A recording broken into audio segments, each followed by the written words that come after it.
Is it working?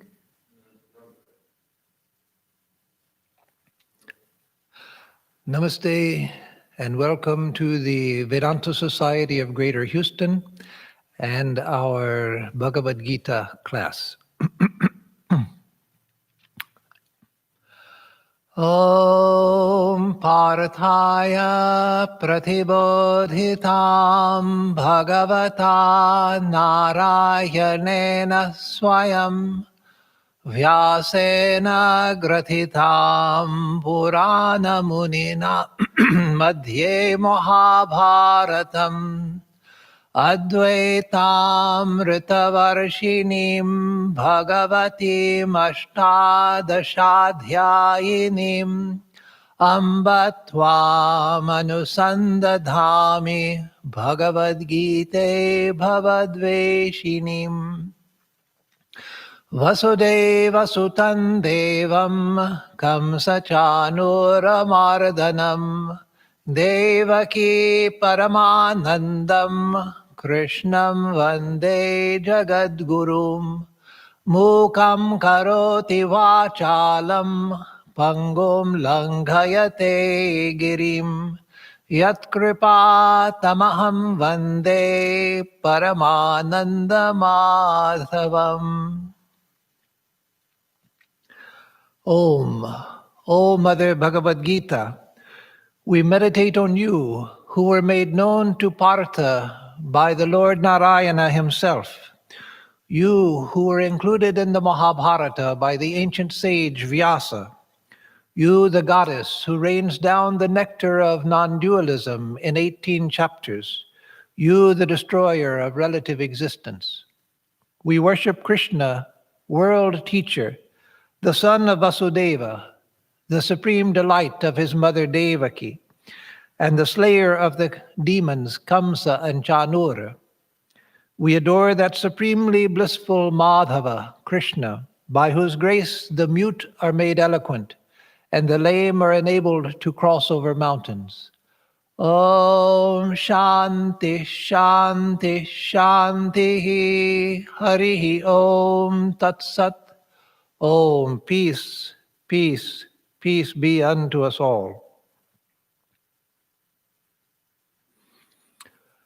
Now, I just remembered that last time the Bhagavad Gita class did not go well, so I was going to go back to where we were last time. So we'll do the last week's class over because we had an internet failure in the middle of live streaming.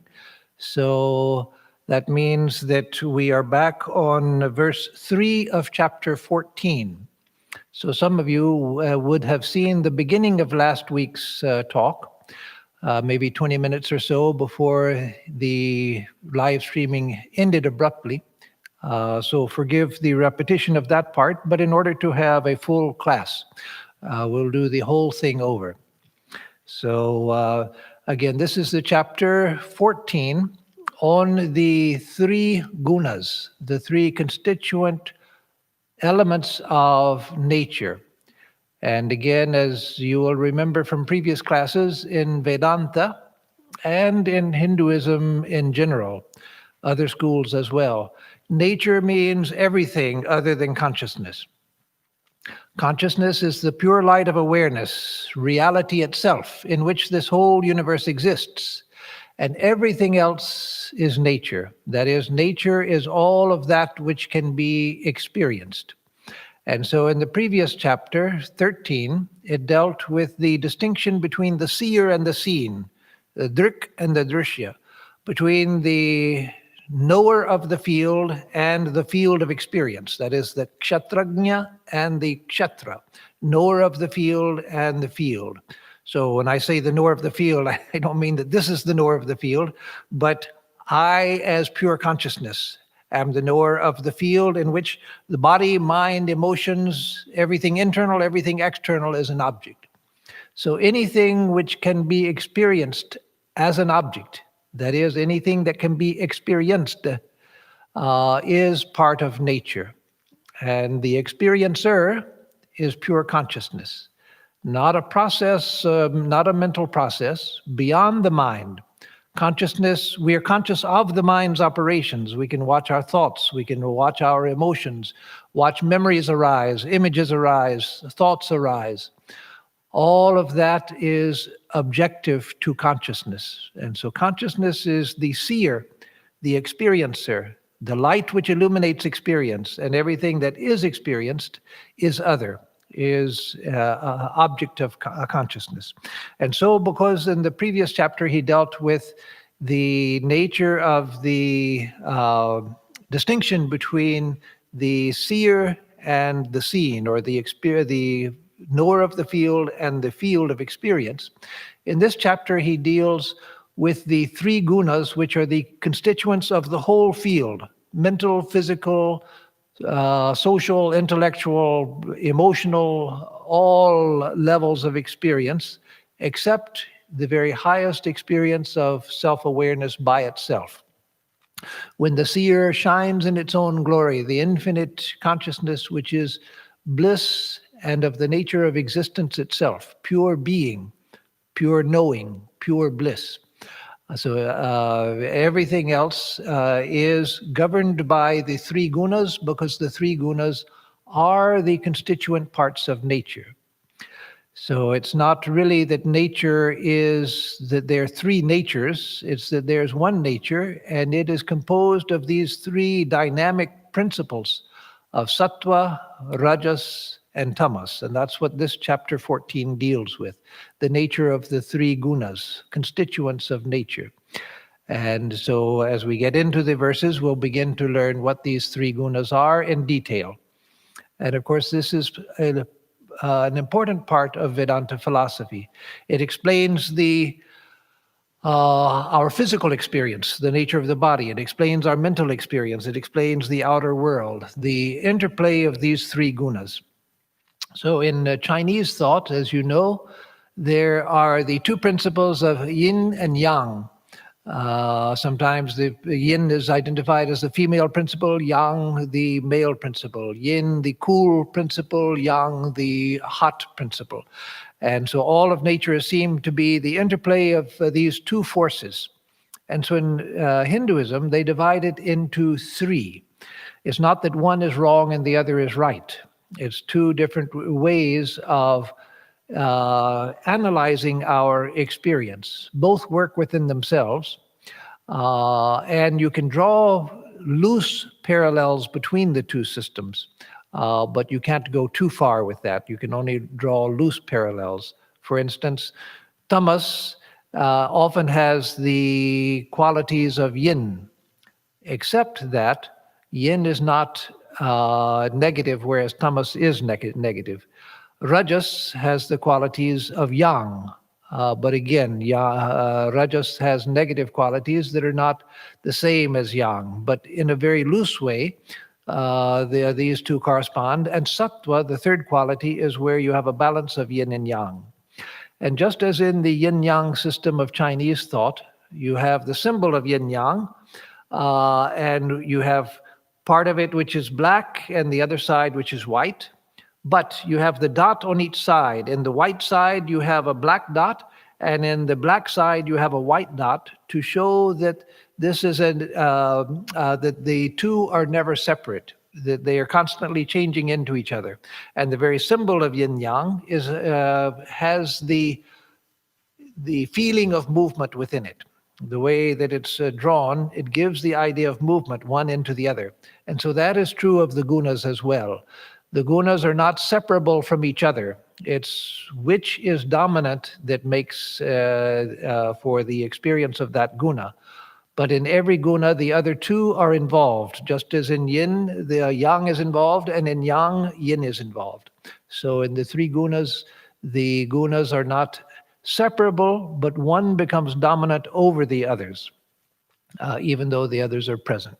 So, again, the first two verses, I'll just read the English. We won't go back over them because we went over them a couple of weeks ago. The first verse says, Shri Bhagavan Uvacha, the Blessed Lord says, that is, Sri Krishna says, I shall speak again of the supreme knowledge, the best of all knowledges, by realizing which all the contemplatives reached from here the highest perfection.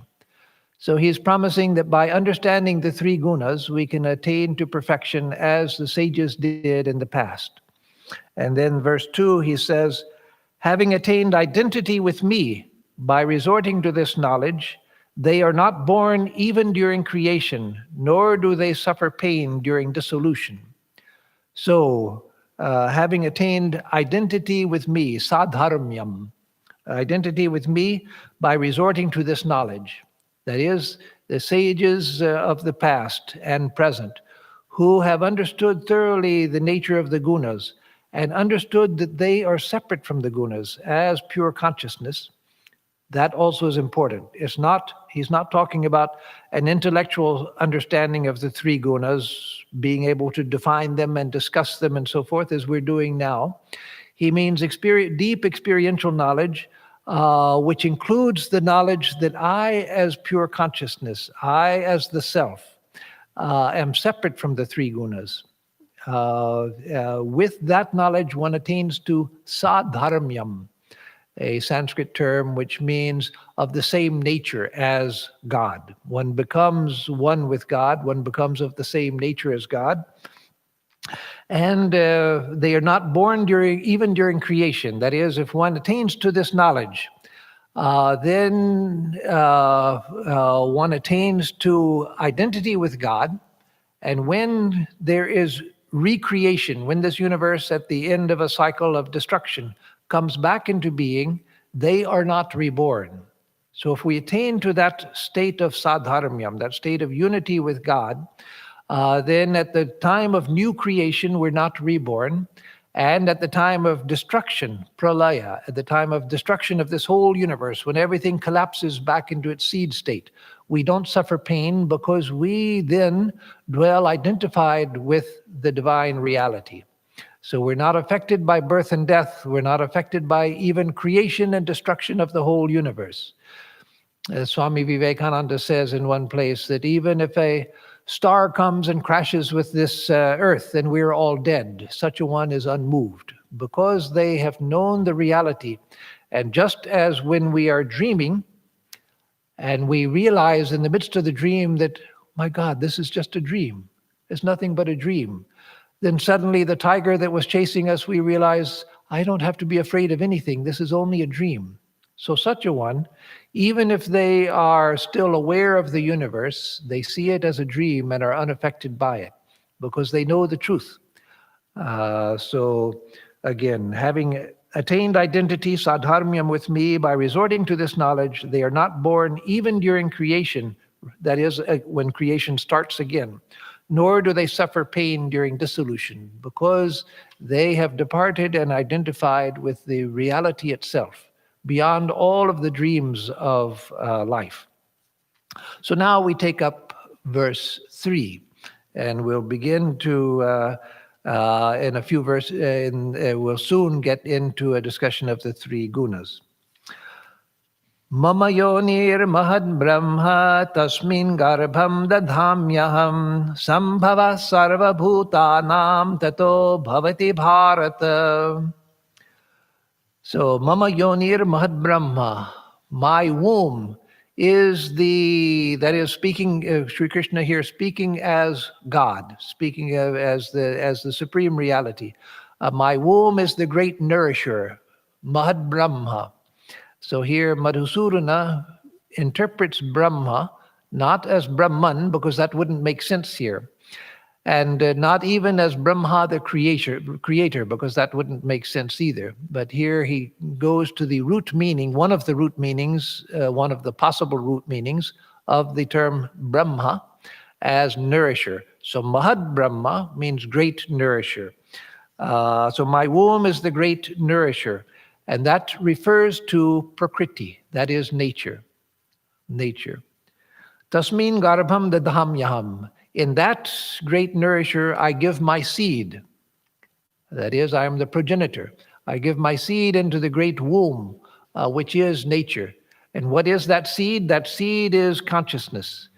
And so this whole universe is made of consciousness joined to nature. What am I as an example of any human being or any being, any sentient being, animal or plant even? What am I? I am a conscious being who is identified with a body and mind. That is, a conscious being identified with part of nature.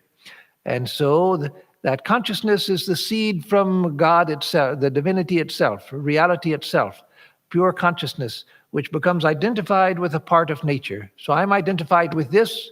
You are identified with your body and mind. The plant is identified with its body and whatever type of sentience it experiences. It doesn't have a brain or a central nervous system, but it certainly is sentient. It's aware. And so its body and what we can loosely call mind, its awareness or its way of functioning in a sentient way, that is the plant. So consciousness joined to nature. So again, my womb is the great nourisher, in that I place the seed.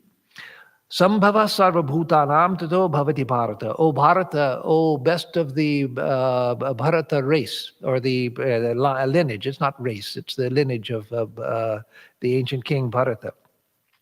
So from that comes the origin of all beings. All beings come from that joining of the consciousness of the divine reality with nature.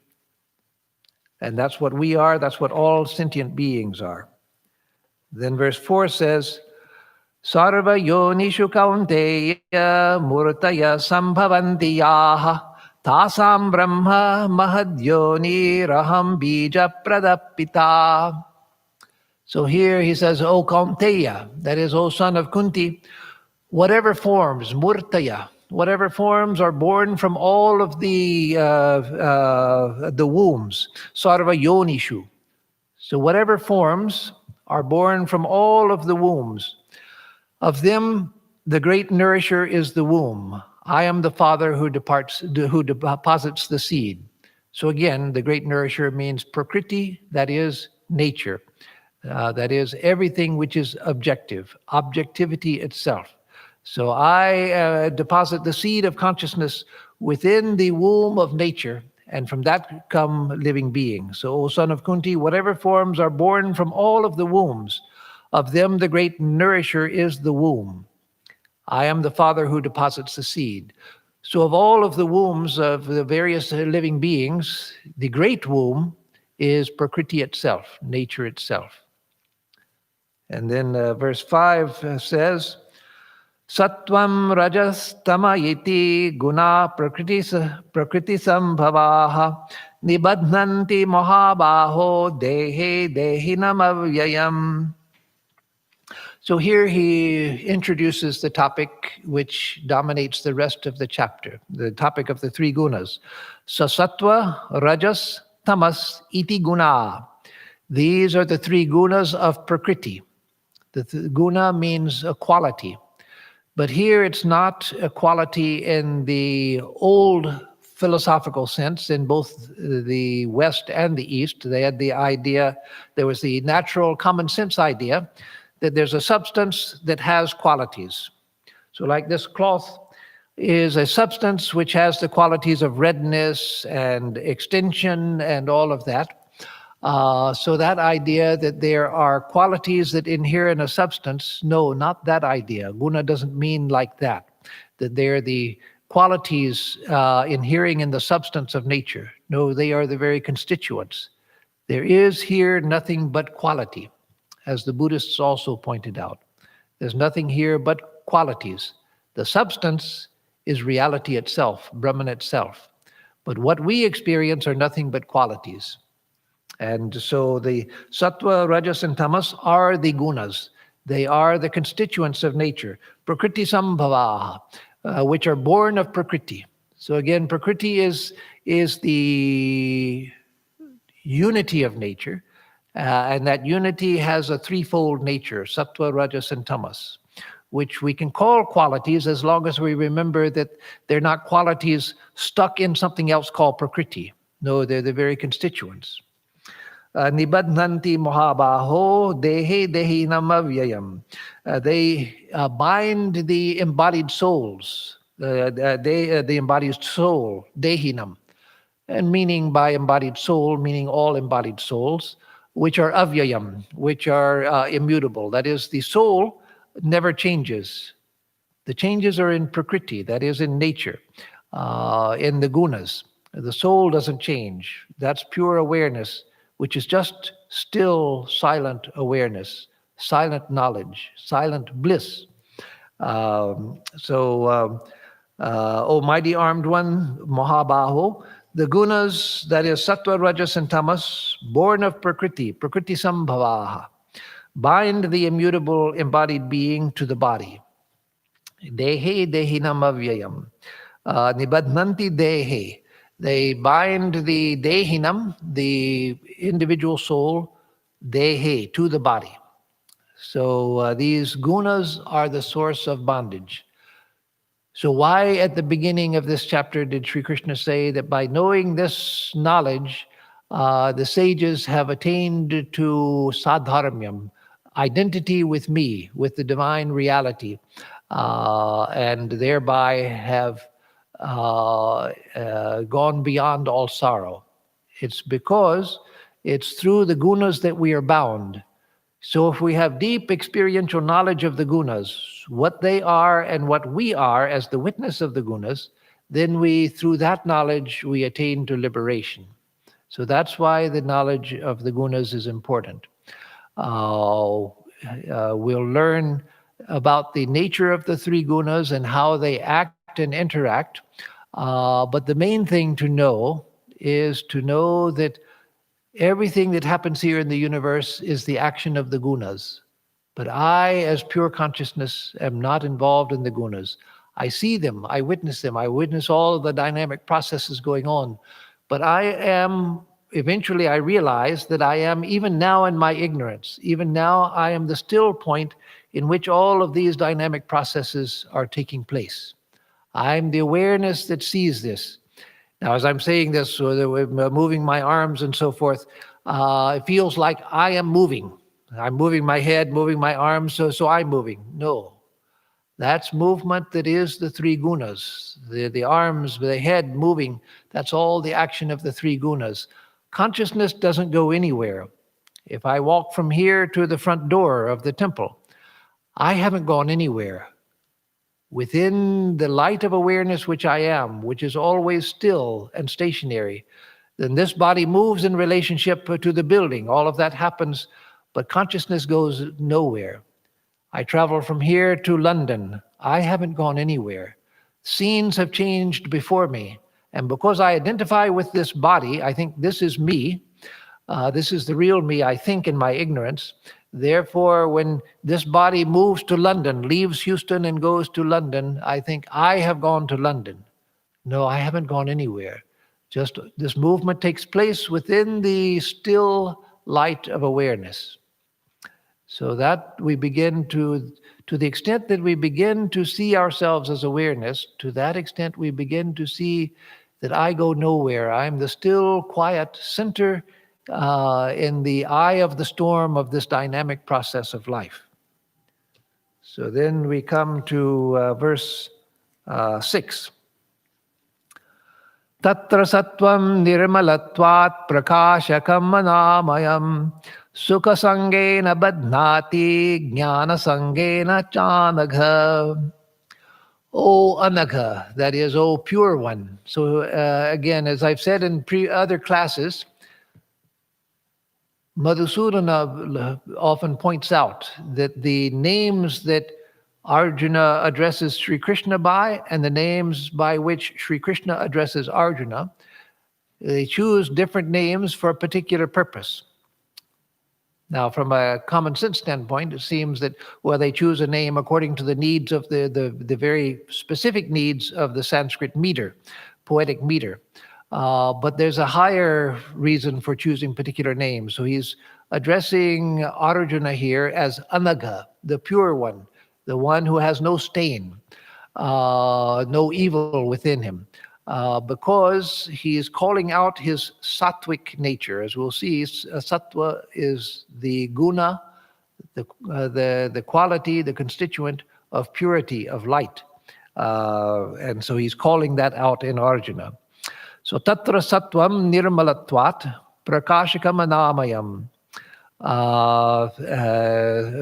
sukha sangena badnati jnana sangena achanaka. So, Anaka, sattva, being pure, nirmalatvat, because it is pure, prakashikam, is a illuminator, is a revealer. It's the nature of sattva. When our minds are sattvic, in a sattvic state, the mind becomes luminous. It understands clearly. It sees clearly. It understands clearly. And so, because sattva being of the nature of purity, it is a prakashikam. It is a revealer of truth.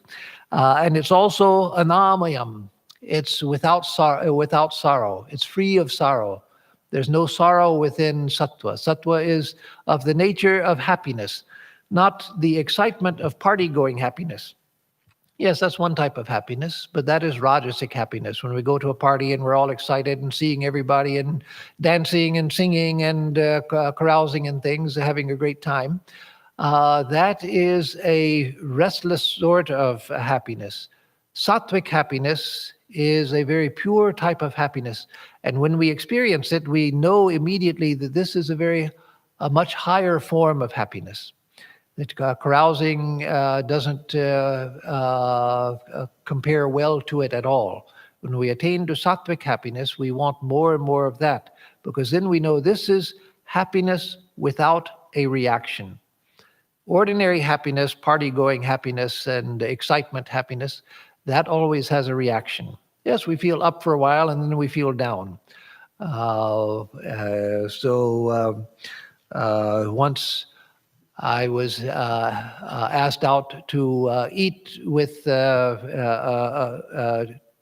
two people that were mutual friends of mine, but they didn't know each other, and I wanted them to know each other. And so they invited me out to eat. And the one friend was very ebullient, always laughing and joking and everything. And so after we had departed and I was with the other friend said, "I would hate to see him when he's in a dark mood." That is, the idea he had was that this man who was so ebullient and happy and talkative and excited and everything, that's the type of happiness which always has a reaction. And that's true. That type of excitement, happiness of excitement, that always has a reaction. But the happiness of sattva is without reaction. It's just a sorrowless contentment and joy, much higher than the other forms of excited happiness. So sattvam nirmalatvat prakashakam anamayam. Sattva, the guna called sattva, because of its purity, it illuminates, it reveals the truth, and it's without any reaction of sorrow. Sukha sangena badnati, but it binds through happiness, through the experience of happiness. Jnana sangena bharata, and also because it gives us knowledge. So that's talking about a very high type of bondage. We don't have to worry about that right now. That will become a problem for us when we're at the heights of spiritual life. And all that we need to do is to transcend everything else. When there's one last step to go, when we've become identified with sattva, when the mind is always in a sattvic state, even sattva binds us because it binds us through the experience of happiness. So we want to hold on to sattva because as long as we're in a sattvic state, we feel happy. And it binds us because of knowledge. The mind becomes almost luminous in its nature. Everywhere we look, everything that we see, everything we think seems to reveal knowledge to us. The mind becomes amazingly luminous in its nature. And so that also we like. And so we hold on to sattva. You know the story of Sri Ramakrishna, most of you, but I'll tell the story anyway because some of you may not know it, and it won't hurt to remind all of us of the story. That is the story of the man who was walking through a forest when he was apprehended by 3 thieves. And I'll tell you ahead of the story that the 3 thieves represent the 3 gunas. And the man, the wealthy merchant walking through the forest represents the individual soul, that is, us. And so a merchant was walking through a dense forest on his way from one kingdom to another kingdom, a forest he wasn't familiar with. And he was apprehended by three thieves, three highway robbers. And so they caught him. They took all of his belongings. And then one of the thieves said, we can't keep a witness, so let's kill him. Just kill him and get rid of him. And then we'll go our way with the things that we've taken. And then a second thief said, why kill him? There's no need to do that. We'll just tie him up to the tree, leave him here, and then we'll go our way. There's no need to kill him. And so then they tie him up to the tree and leave him to his fate, bound to the tree in the midst of this dense forest. And they go away. But then the third thief, he feels bad, and he comes back to the man who's tied, the merchant tied to the tree, and says, I'm sorry for all of this trouble. There's no need to leave you tied up here. Let me untie you and let you go your way. So he unties him and says, now you're free. Please proceed. Of course, he doesn't return the goods. That's already been carried away by the thieves. But he unties him and lets him go. And so the merchant says, you have been so kind to me. You've let me live. You have saved me from a dreadful fate here in the dense forest, being tied hand and foot. So please come with me. I'm very wealthy, and if you come with me, my relatives will treat you very kindly for your kindness to me and reward you handsomely. And the thief said, no, I can't follow you to the city because I too am a thief. If I go, I'll be caught. I can't go into the city. So the meaning of the story is the thief who said, let's just kill him. Again, all three are thieves. But the one who said, let's just kill him, get rid of him, that's tamas. That's the guna of tamas, which is dark and destructive, deluding, confusing, destructive. Then the thief who said, no need to kill him, just tie him up. That is rajas, because rajas, the characteristic of rajas is that it binds us with action and reaction, with karma and so forth, passion and all of that. We get bound through rajas. But then the third thief who came back and said, let me untie you, that is sattva. Because sattva undoes the bondage of our spiritual bondage and gives us understanding, gives us light so that we can progress to illumination. But even sattva is a thief. That is, even sattva binds us. And so to go to the highest state, we have to leave even sattva. Sattva can't go to the highest state.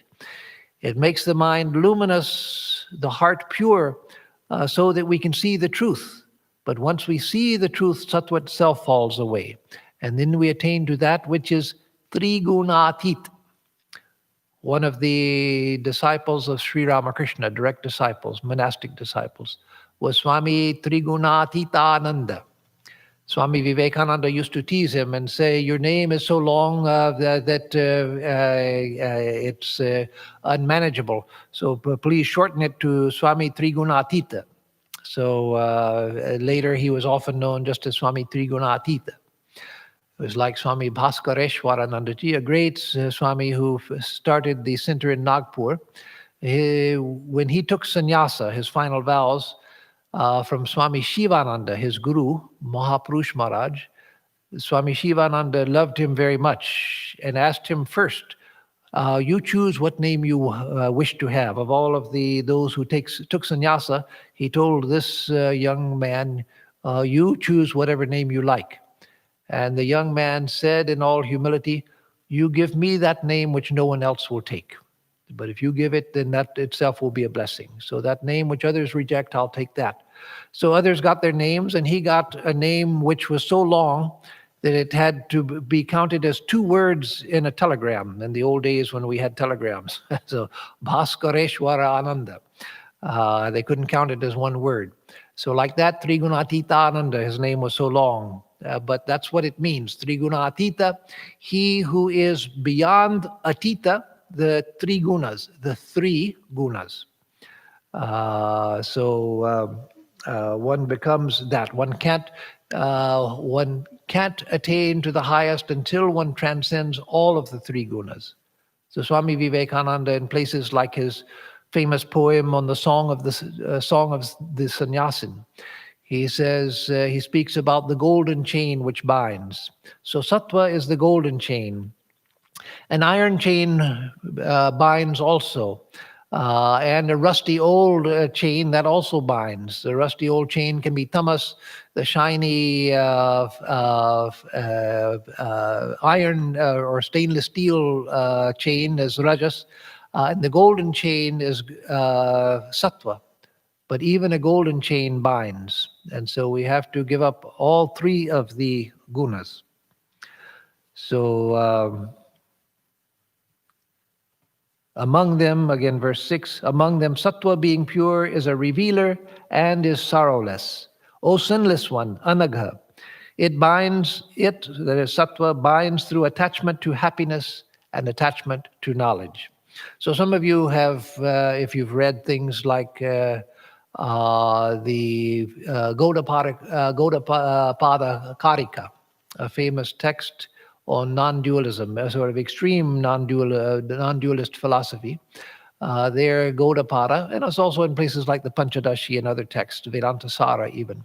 They talk about the bondage to the bliss of samadhi. That is, when one goes into savikalpa samadhi, a very high ecstatic spiritual state, that the bliss is so intense that one never wants to leave it. But to attain to the very highest, to the highest, fullest identity with reality itself, even that has to be given up. So even sattva has to be given up. So verse 7. Rajo ragatmikam vidhi trishna sanga samudbhavam tannibadhnati kaunteya karma sangena dehinam. So rajo, meaning rajas, ragatmakam, is of the nature of passion. So again, in the beginning of the chapter here, after introducing the glory of this knowledge, he's introducing us now to the three gunas. So rajas is of the nature of passion, ragatmikam, or ragatmakam. Vidhi, know it to be ragatmakam, know it to be of the nature of passion. Trishna sanga samudbhavam. It's born of trishna, thirst, hankering, desire, and asanga, that is attachment. So rajas is born of desire and attachment, whereas sattva is born of illumination and sorrowlessness, a very pure state. Rajas is born of passion and has the nature of desire and attachment. Tasmin badhnati kaunteya karma sangena dehinam. So through rajas, the embodied soul is bound through activity, karma sangena, by attachment to action, karma sangena. So know rajas to be of the nature of passion, born of hankering and attachment, born of desire and attachment. O son of Kunti, that binds the embodied one through attachment to action. So rajas is that which binds us to action. It's of the nature of passion. It's of the nature of action and reaction.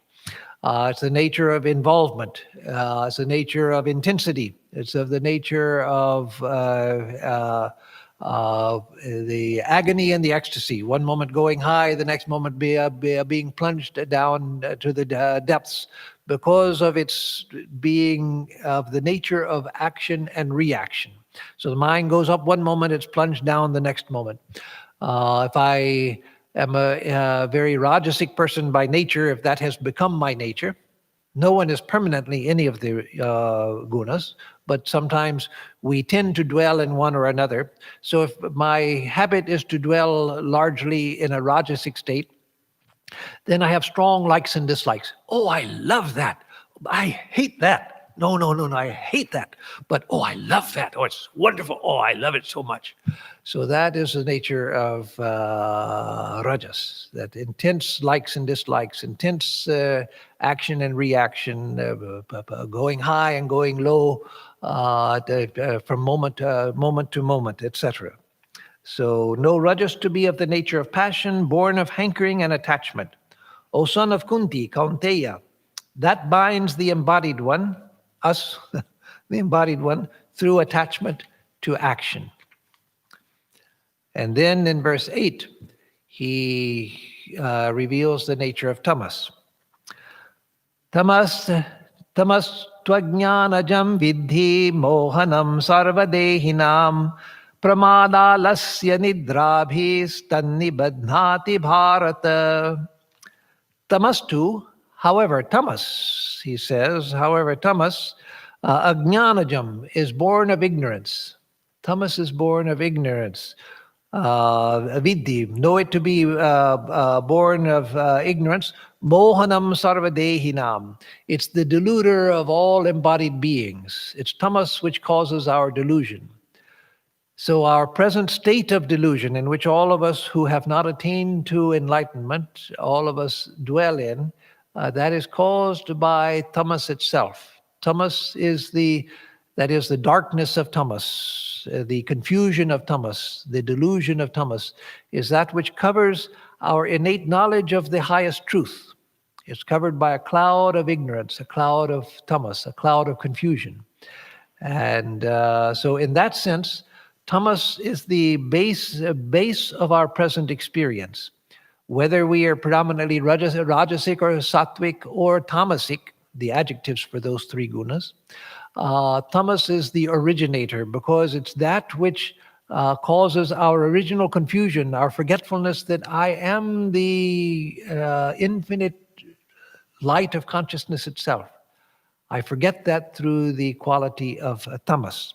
So tamas, on the other hand, know it to be the deluder of all embodied beings, born of ignorance, born of nescience, that is, of unconsciousness.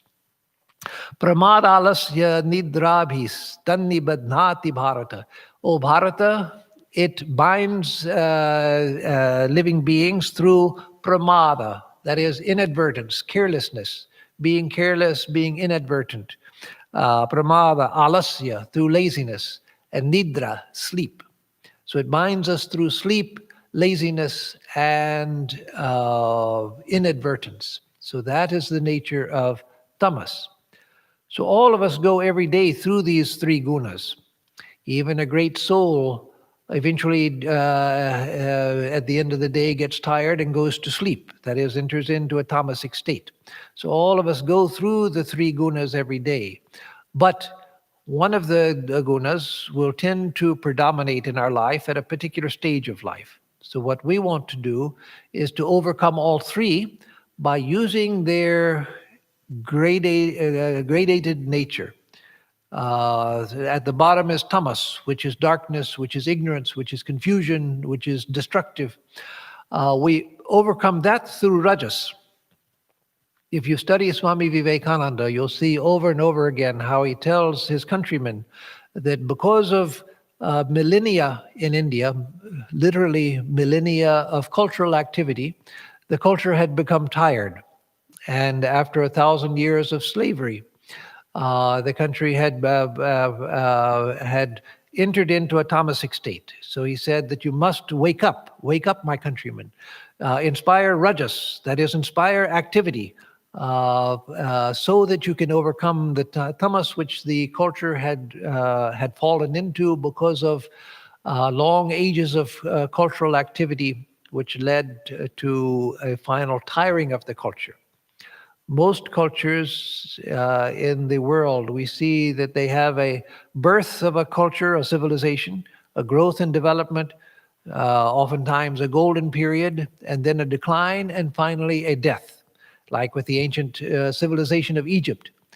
Egypt remained as a living civilization. Ancient Egypt, its civilization, remained vital for 3,000 years. We are only 2,000 years from the time of Jesus. But ancient Egypt remained vital for 3,000 years.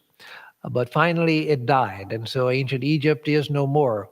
Greece arose and lasted for a long time, though not so long, and then died. Ancient Rome, the Roman Empire, was glorious for a number of centuries, but eventually it declined and it had an inglorious death. But India has lasted for thousands of years and continues even now. but it had entered into a tamasic state. So Swamiji said, wake up rajas, that is the spirit of activity, to overcome tamas. But then we can't stay in rajas. In fact, no one can stay in rajas. People who are predominantly rajasic, very active and everything, finally they get to a point where they're tired and they need to sleep. And then they get up and they're active again, but then they get tired and they fall asleep. So rajas exhausts itself because it's action and reaction. You can't sustain it forever. It falls back into tamas to recover. So rajas, you can't remain there, and it's not where we want to remain. We want to use rajas to overcome tamas, but then we want to move from rajas into sattva, into a state of purity of mind, luminosity of mind, clarity of mind. And so meditation, mindfulness, all of the japa, all of these different practices are for attaining to that sattvic state of mind where the mind is pure and luminous, and there's a constant stream of inner happiness because we feel that the happiness that comes with the clarity of sattva. So on the other hand, no tamas too. On the other hand, no tamas, which is a deluder of all embodied beings, ajnanajam, to be born, which is a sarvadehina mohanam, which is a deluder of all embodied beings, to be born of nescience, ajnanajam. O son of the Bharata dynasty, it minds through inadvertence, laziness, and sleep. So again, that is the nature of tamas. And so then as to which of them is dominant at a particular time, I'll just take a couple of more verses. And then, so if you have any questions, you can start writing them in the comment section on YouTube now. Verse 9 says, Sattvam sukhe sanjayati raja karmani bharata jnanam avritya tu tama pramade sanjayatyuta. So sattvam sukhe sanjayati. So sattva sanjayati attaches us to sukha, happiness.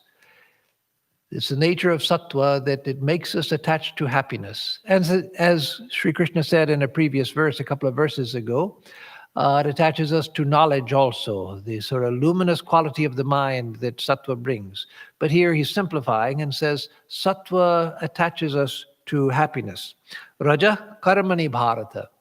And O Bharata, O Arjuna, Rajas binds us to action. Again, action and reaction, activity. It binds us to activity. Jnanam avritya tu tama pramade sanjayatyuta. So, however, tamas, by covering knowledge, by covering that luminosity of the mind, by covering the natural knowing nature of the mind, pramade sanjayati, it attaches us to delusion. So through tamas, we become attached to delusion, to confusion, to sleep, to laziness. That is the nature of tamas. It leads to that. Rajas leads to attachment to action. And sattva leads to attachment to this pure type of happiness, which itself, in the end, becomes a bondage that we have to transcend. So one last verse for tonight, verse 10. Rajas tamas chabhibhuya sattvam bhavati bharata rajas sattvam tamas chaiva tamas sattvam rajas tatha. So here he says that rajas tamas cha abhibhuya sattvam bhavati bharata. O Bharata, O Arjuna, rajas tamas abhibhuya. Having overpowered rajas and tamas, sattva becomes dominant. Sattvam bhavati.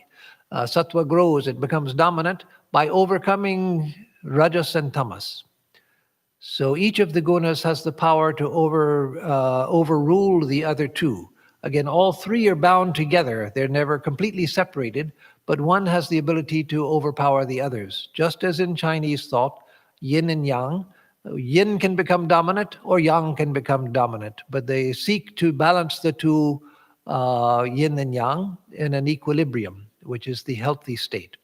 And so here, one of the gunas can become dominant over the others, but here in this, we don't seek to balance all of three of the gunas so that they're equal, and that's another difference between the two systems, and why you can't make an exact parallel between the two systems. Because in yin and yang, you seek to balance the two, and that is what gives clarity and all of that, and happiness and so forth. But in the system of the three gunas, one guna predominates over the other. So we want to have rajas dominate sattva until that becomes habitual, and then sattva to dominate rajas until that becomes habitual, and then we transcend sattva as well. So sattva, having overcome tamas and the rajas, it becomes dominant. And then rajas, sattvam tamas chaiva. So rajas also, when it overcomes tamas and sattva, it becomes dominant. Then we become active and very passionate and so forth. And that, let me say that in the modern West, it's not always that way in the West, but in the modern West, the greatest evil oftentimes people think is apathy, not caring. And so we have become a culture, modern Western culture, we have become a culture which idealizes rajas. That is action and passion, and be passionate about life, be high on life. And that has become our bondage, trying to be high on life rather than being calm in the midst of life and observant and full of knowledge, full of clarity of mind. We become high on life. And the worst thing to do is not to involve yourself. So get involved in life. Do something, do something. Well, yes, to overcome tamas, yes, do something. Become more passionate. That's why when Swami Vivekananda was once asked in India by a man that Swamiji said he could see that the man was full of tamas, the quality of darkness and laziness and confusion. The man asked Swamiji, how can I attain to God? And Swamiji says, can you lie? Can you steal? It's better to do something bad than to do nothing. So Swamiji wasn't telling him that it's good to go out and lie and to steal, no. But he was saying that you are so dull now that even that you can't do. First, learn to do something. Don't worry about, you're not yet at the stage where you can worry about good and bad. You're at the stage where you first have to wake up. You have to get active. And then you can understand the difference between good and bad and go towards sattva. But first, get up and do something. So rajas, it dominates sattva and tamas and becomes dominant. And then tamas sattvam rajas tatha. Similarly, tamas overpowers sattva and rajas, and it becomes dominant. So the idea of the verse, of course, is very simple. The idea is that each of the gunas has the power to overcome the other two and to put them into the shadow. So that we say, oh, this person is very tamasic, that person is very rajasic, that person is very sattvic. Each of them has all three gunas present, but one of the gunas has overshadowed the others. So we'll stop here on verse 10 and continue next week with verse 11 of chapter 14. So I'll give announcements, and in the meantime, if there are any questions, Surenji will bring those to me. So the announcements are that on Thursday at 11 o'clock in the morning, we will have the Gospel of Sri Ramakrishna class, as usual. And on Sunday, there will be no lecture here, because I will be in Dallas giving a workshop along with Swami Sarvapriyananda. Some of you have already registered for that workshop. It is necessary to register. You can't get in without registration. It will be over Zoom. If you haven't registered, then there's already a long waiting list, so there's probably not much chance of your getting in. But you can, if you like, put yourself on the waiting list, and that'll be up to them whether they find room if some people don't come or whatever. but the registration is no longer open. Only the waiting list is. So again, Sunday, there will be no lecture at our YouTube site as there normally is. And then next week, we'll continue with this Gita class at the usual time, and the Gospel of Sri Ramakrishna class also at the regular time. And the following Sunday, we will have a lecture. But this month, October, it's not this month yet. In a couple of days, when we enter October, there will be 2 Sundays when there are no lectures, and that we're about to send out a notice to that effect. But this coming Sunday, October 4th, there will be no lecture. And October 18th, there will be no lecture because we have Durga Puja on the 17th. And so the next day, we will not have the lecture. So the 4th and the 18th, there'll be no lectures. So let me see the questions that Surinji has brought. And Jack, where can I find previous video with Bhagavad Gita, chapter 14, 1 through 9? Yes, there were streaming problem issues, as you say, Jack, and so that you can't find it. That's why actually I gave the same talk today that I gave last week, because last week we had a live streaming issue. The internet went down. In the meantime, we got AT&T to come and put in fiber optics. They put in a new line from the telephone pole to the building and restrung a new fiber optic line all the way through the building down into our video control room. And so now hopefully we will have good and reliable and much faster video. So last week's lecture was not recorded. I took down the partial lecture which was there because it ended abruptly. So this is a replacement for that. But on our YouTube site, if you go to YouTube and search for VSGH, you will find the previous class that went from the end of chapter 13 to the first 2 verses of chapter 14. So that is there. It just takes a little search. So if you do a search, if you go to YouTube and do a search on VSGH and then look for Gita 13 and towards the end of the chapter, you'll find it. And then Subhash asks, you overcome tamas by rajas by sattva. How do you overcome sattva? Very good question. Because to get to sattva, then you've come to the end of the guna. So what can take sattva out? So that is a very subtle process, which only those souls who have done it know really what to do.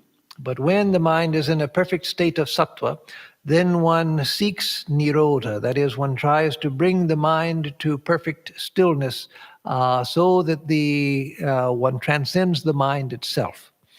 It's talked about in whatever way one can talk about that which is beyond words in the Yoga Sutras and in other texts like the Panchadashi and such, and the Mandukya Karika and such texts, the Vedanta Sara, etc.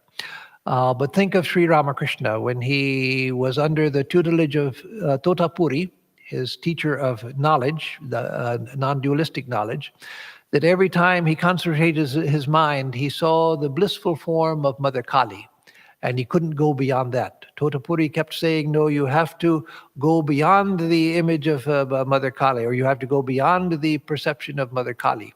And so then Sri Ramakrishna, after struggling and struggling, Totapuri came and poked him with a piece of glass that he picked up from the ground here to cause pain between the eyebrows and said, focus on that pain. And so Sri Ramakrishna again focused all of his mind on the pain. And then when the mind became perfectly concentrated and the image of Mother Kali came, he took the sword of discrimination and cut through the form and then was plunged into Nirvikalpa Samadhi. So that's what we do. So we'll know when we get there. But we have to know that there is another step beyond that blissful state of Samadhi, where we are plunged into the infinite and become the infinite. And that what is there no one can say. No one has ever said, no one can say, because there's no mind there, just consciousness beyond the mind. And so there are no thoughts, no concepts, no way of describing it. So let's see. Gita chapter 2, verse 45 says, Nirdvana nitya sattvasto, so you stay in sattva. Sattvasto, yes, again, that is a very high state when you can remain in the sattva, and then from that one can step into the infinite. So sattvastha, in that verse 42 of chapter 2, verse 45, yes, verse 45 of chapter 2. Nirdvando nitya sattvasto niryogakshema atmavan, it says, the last half of that verse. There, nitya sattvasto means two things. It can be interpreted in two ways. One is remain always in a state of sattva, or remain always in a state of the awakened buddhi. Because sattva also means the buddhi, because the buddhi is the source of sattva. It is where the most sattvic part of the mind, where the reflection of the infinite consciousness is.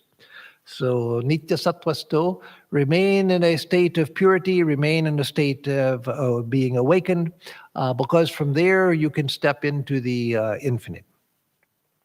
And then Regina, if you personally learn new things while teaching this material to us. Yes. The question is, do I learn new things while teaching? Yes, teaching is the best way to learn. Of course, you have to know something to be able to teach, because otherwise we're just teaching ignorance. But if you know something about a subject and try to teach what you know, you discover many new things about it. So yes, it's the great benefit of teaching that we learn new things ourselves.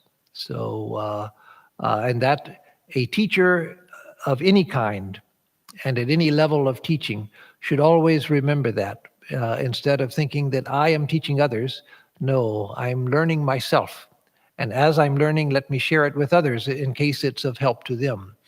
But to always remain a student, that's very important. And then Shrish Rao, which commentary of Bhagavad Gita are you using? This here is the Gurhartha Deepika, the light on the secret meaning of the Gita, which is the commentary of Madhusudana Saraswati, great scholar, great saint, great sage, Madhusudana Saraswati.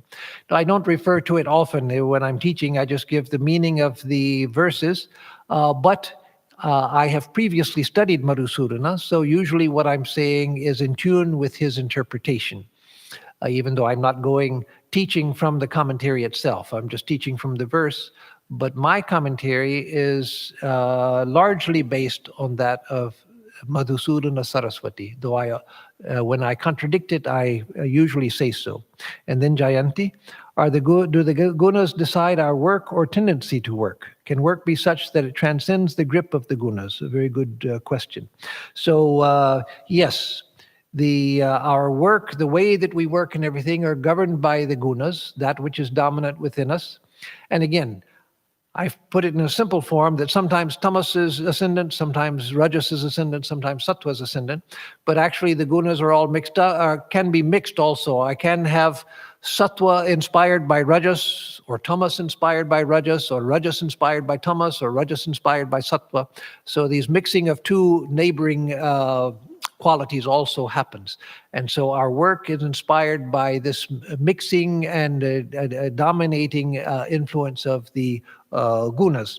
But we can, a great yogi, a person of illumination, seems in our view to work, but actually they are beyond the gunas. Like someone like Sri Ramakrishna, he was Triguna Atit. He was beyond the three gunas, but you still saw him doing things, talking, teaching, going to see people, and so forth. But he didn't see himself seeing. He saw that everything happens by the Divine Mother, that is Prakriti. The Divine Mother does everything. I do nothing. So we seem to be active in the eyes of the world if we are established in that identity with consciousness itself. And then our work is not governed by the three gunas. We are not governed by the three gunas. We're free of the three gunas, but the body and mind continue to act. So thank you all for very good questions. It's nice to have questions, and very good questions, all of them. So announcements I've already given, so I'll give a closing chant. Om Yam Brahma Varunendra Rudra Marutastun Divyaistavaihi Vedai Sangha Padakramopanishadair Gayanti Yam Samagaha Yas Dhyanavastita Tadgatena Manasa Pashyanti Yam Yogino Yasyandam Navidu Sura Suragana Devaya Tasmai Namaha.